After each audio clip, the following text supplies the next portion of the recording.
IELTS Screen YouTube channel එකට මම ඔයාලව සාදරයෙන් පිළිගන්නවා. ඉතින් මේ වීඩියෝ එක SITC කැම්පස් එකේ ඉංග්‍රීසි ඩිප්ලෝමා එක කරන අයියලා අක්කලා නංගිලා මල්ලිලා හැමෝටම අපිට කැම්පස් එකෙන් ෆයිනල් එක්සෑම් එකක් තියෙනවා කියලා කිව්වට පස්සේ මම පොඩ්ඩක් YouTube එකේ සර්ච් කරලා බැලුවා මීට කලින් කවුරු හරි එක්සෑම් එක ගැන මොකක් හරි වීඩියෝ එකක් කරලා තියෙනවද කියලා. ඉතින් මට වීඩියෝ එකක් දෙකක් වගේ තමයි හම්බුනේ ගැන. ඊට පස්සේ මං හිතුවා හරි කමන්න මම මගේ එක්ස්පීරියන්ස් එකම වීඩියෝ එකක් කරලා YouTube එකට අප්ලෝඩ් කරන්නම් කියලා.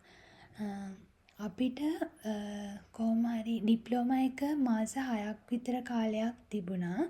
ඊට පස්සේ එක්සෑම් එකයි අසයින්මන්ට් එකයි දෙකක් අපිට තියෙනවා කියලා කිව්වා. අසයින්මන්ට් එක අපි ගෙදරින් කරලා ඒක කැම්පස් එකට යවන්න ඕනේ. එක්සෑම් එක අපි ගිහිල්ලා ලියන්න ඕනේ.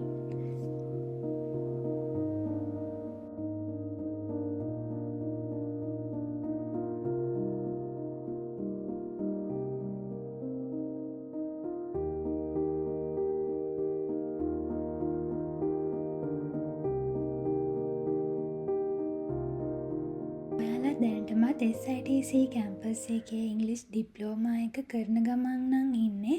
අනිවාර්යයෙන්ම ඔක්කොම ලෙක්චර්ස් ටික බලන්න. ඒ හැම කොටසකින්ම ප්‍රශ්නයක් එන්න පුළුවන්.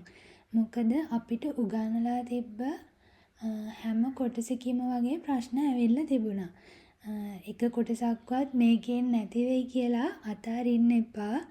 හොඳට පාඩම් කරගන්න. එක්සෑම් එක අපිට තියන්න සති දෙකකට කලින් තමයි කිව්වේ එක්සෑම් තියෙන දවස හරියටම. ඔයා දැනටමත් SITC කැම්පස් එකේ ඉංග්‍රීසි ඩිප්ලෝමා එකේ ලෙක්චර්ස් වලට සම්බන්ධ වෙනවා නම් අනිවාර්යෙන්ම ඒ හැම කොටසක්ම හොඳට බලාගන්න. අපේ පේපර් එකේ පළවෙනි ප්‍රශ්න 30 අපිට ආවේ ඔක්කොටම උත්තර ලියන්න ඕනි කියලා. එතකොට ඒ 30 ඇතුලේදී උගන්වපු හැම දෙයක්ම වගේ පොඩ අහලා තිබුණා. ඒ හින්දා එක කොටසක්වත් මගහැර ගන්න නැතුව හොඳට බලාගන්න. අපිට එක්සෑම් එක තියෙන දවසට සති දෙකකට විතර කලින් තමා කිව්වේ මෙදාට තමා හරියටම එක්සෑම් තියෙන්නේ කියලා.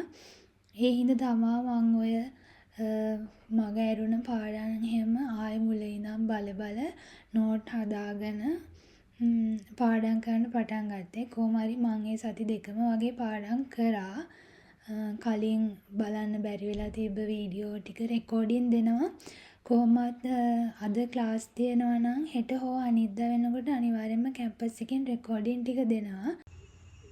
ඒ හින්දා ඔයා ජොබ් එකක් කරන කෙනෙක් වුණත් බය වෙන්න දෙයක් නැහැ. වෙලාවට රෙකෝඩින් ටික හම්බ වෙන හින්දා හොඳට පාඩම් කරලා එක්සෑම් එකේ වැඩ ටික කරගන්න පුළුවන්.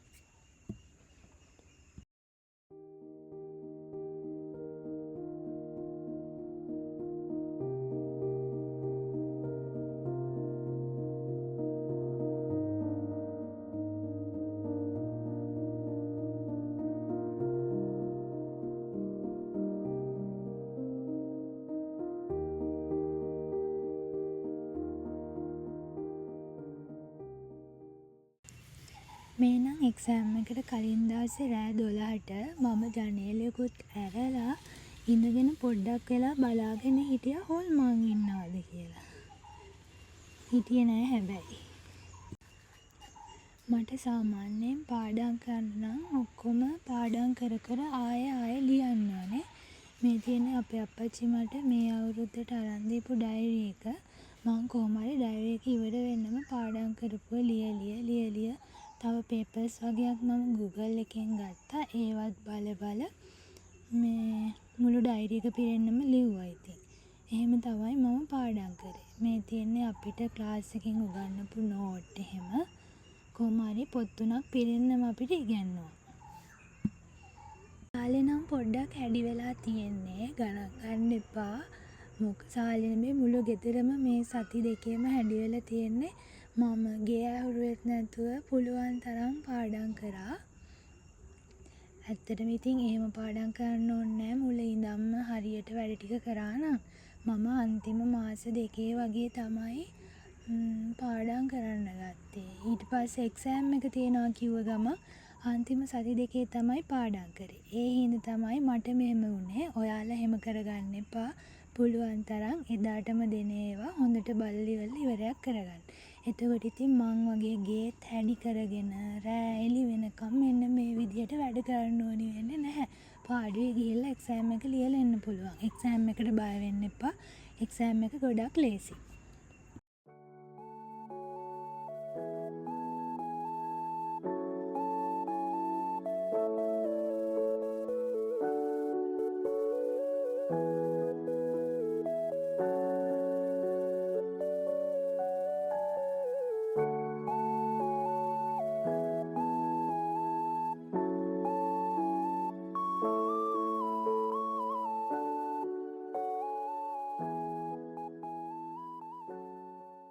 මැඩම් අපිට කිව්වේ assignment එකට ලකුණු 40නොත් පේපර් එකට ලකුණු 60නොත් දෙනවා කියලා. හැබැයි අපි assignment එකට ලකුණු 40න් 20ට වැඩියනොත් පේපර් එකට ලකුණු 60න් 30ට වැඩියනොත් ගන්න ඕනේ.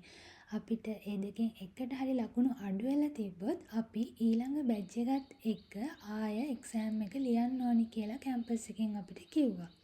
හැබැයි එක්සෑම් එක විතරක් නෙමෙයි එහෙම වුණොත් අපි අසයින්මන්ට් එකත් ආයෙත් කරන්න ඕනි.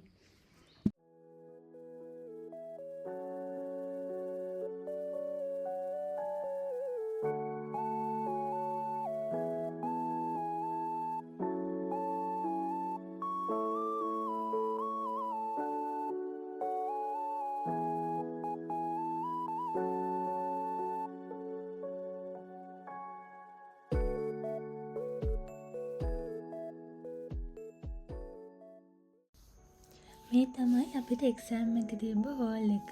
මේ හෝල් එක දැක්කාම ගොඩාක් අතීතයට හිත ගියා. මොකෝ ඉස්කෝලේ යන කාලේ කොච්චරනම් මේ හෝල් වලට වෙලා අපි එක්සෑම් ලියන්නේ නැද්ද නේද? මේ මට යාළුවෙක් හම්බුණා එතනින්. එයාගෙන් ඇහුවේ කොහොමද එක්සෑම් එක යාට කියලා.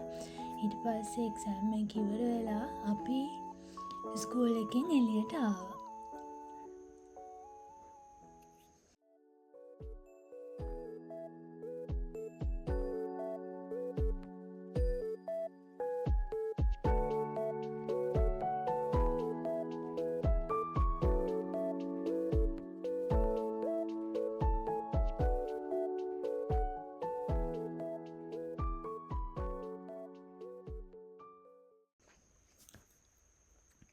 මේ ඉතින් මං මගේ හබී බෝලට උන හැම දේම කියන ගම. පාඩම් කරලා ගියාට සමහරක් ඒවා එතෙන්ට ගියාට පස්සේ මට අමතක වුණා. ඊට පස්සේ අපි එක්සෑම් එක ඉවර වෙලා ගෙදර යන ගමන් තමයි මේ. පුඩි බඩගින්නක් ආවා. ඊට පස්සේ දෙන්නත් එක්ක කතා වුණා කාලම යමු කියලා.